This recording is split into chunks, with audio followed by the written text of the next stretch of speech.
નમસ્કાર દર્શક મિત્રો, હું ભાનુભાઈ રાઠવા વાત્સલ્યધામની અંદર વ્યવસ્થાપક તરીકેની અત્યારે જવાબદારી છે. ખાસ કરીને મિત્રો, આપ સૌને વાત્સલ્યધામ વિશે એમ તો ઘણું બધું કહી શકું એમ છું, પણ વાત્સલ્યધામ એ છેલ્લા 18 વર્ષ તો પૂરા થયા, છેલ્લા 19 વર્ષથી આ સેવા યજ્ઞની શરૂઆત થઈ અને અત્યાર સુધી નિરંતર આની અંદર ઘણા બધા બાળકો કે જે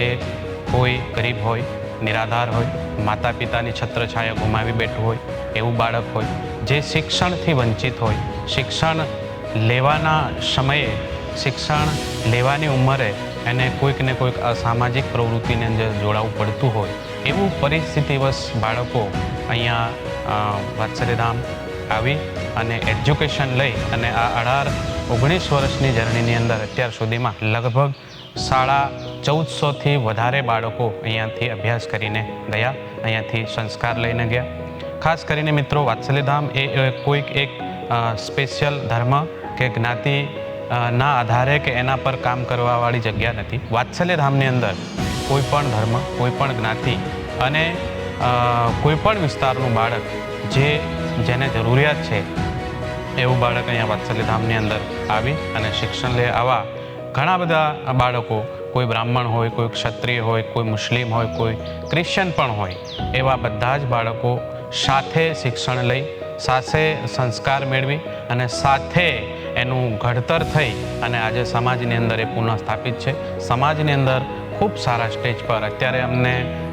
આપ સૌને જણાવતા આનંદ થાય કે જે બાળક કદાચ એની નાની ઉંમરની અંદર પરિસ્થિતિવત કદાચ ભીખ માંગવાની પ્રવૃત્તિની અંદર પણ જોડાયું હોય, પણ શિક્ષણ લઈને અત્યારે એ પોતે 35,000નું પગારદાર છે, કોઈ 40,000નું પગારદાર છે અને પોતે પોતાના પગભર થઈ અને અત્યારે સમાજની અંદર સમાનભેર પોતે જીવન જીવી રહ્યું. તો દર્શક મિત્રો, આપ સૌને કહેવાનું મને એ થાય કે એક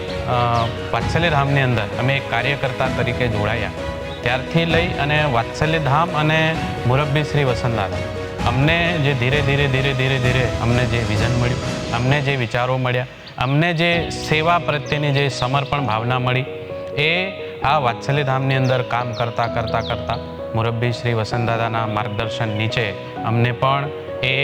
વિઝનની અંદર એક સમર્પણ ભાવના આવી, એ વિઝનની અંદર અમને કામ કરવાની મજા આવી.